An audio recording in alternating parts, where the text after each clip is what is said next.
네, 진보당 브리핑 시작하겠습니다. 부대변인 이미선입니다. 국정감사 불출석하는 김건희 국감의 증인들 법대로 엄중히 다스려야 합니다. 국민들은 이번 국정감사에서 커져가는 김건희 여사를 둘러싼 의혹의 진실을 확인하기를 원하고 있습니다. 이를 위해 김건희 국감이라 명명하며 각 상임위별로 의혹을 확인할 증인들을 세웠습니다. 그러나 증인들이 출석을 거부하는 상황이 벌어지고 있습니다.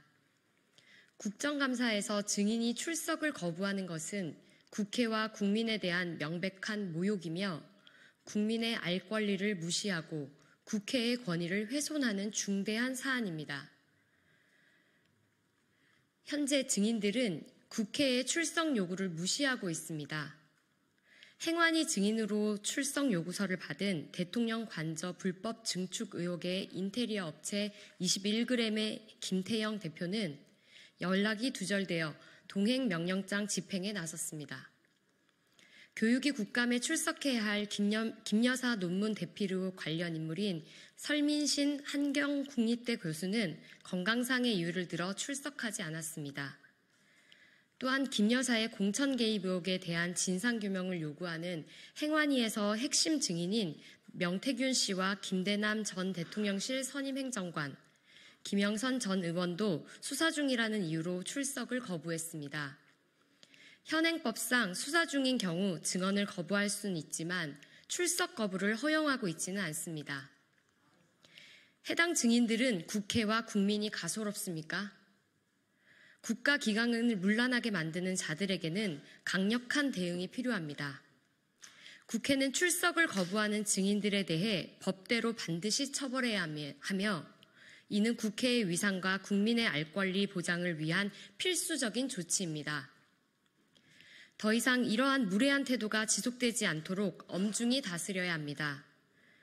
특히 이 논란의 중심에 있는 김건희 여사를 21일, 25일 법사위 국감 증인으로 채택했습니다.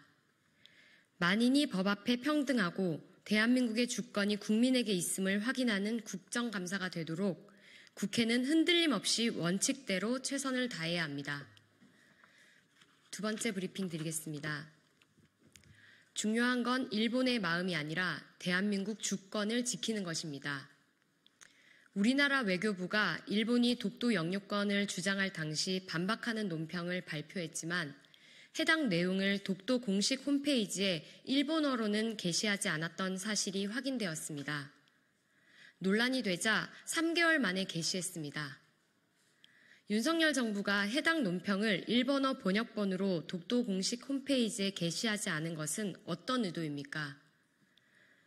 독도가 대한민국 영토라는 사실을 일본 국민들에게는 전하고 싶지 않았습니까? 일본 정부의 눈치가 그렇게나 보입니까? 그렇다면 해당 항의 논평은 단지 우리 국민들 안심시키기용, 생색내기용에 불과한 것입니까? 외교부는 실무착오라고 변명하지만 납득할 수 없습니다. 독도의 영유권 문제는 한일 양국의 아주 중요한 외교 사안이자 우리 국민의 주권과 직결된 무거운 문제입니다. 실수할 수도 없고 해서도 안 됩니다. 그렇기에 일본 정부에 대한 윤석열 정부의 태도는 소극적이다 못해 의지가 없어 보입니다. 과연 대한민국의 주권 국가로서 당당할 수 있을지 심히 우려스럽습니다. 다시 한번 강조합니다. 독도는 우리 땅입니다. 그리고 윤석열 정부에 강력하게 요구합니다. 대한민국 정부의 중요한 것은 일본의 마음이 아니라 우리 국익과 주권을 지키는 것입니다. 윤석열 정부는 일본의 잘못된 주장에 대해 강력하게 항의하고 국제사회에 명확히 전달해야 합니다. 이상 브리핑 마치겠습니다.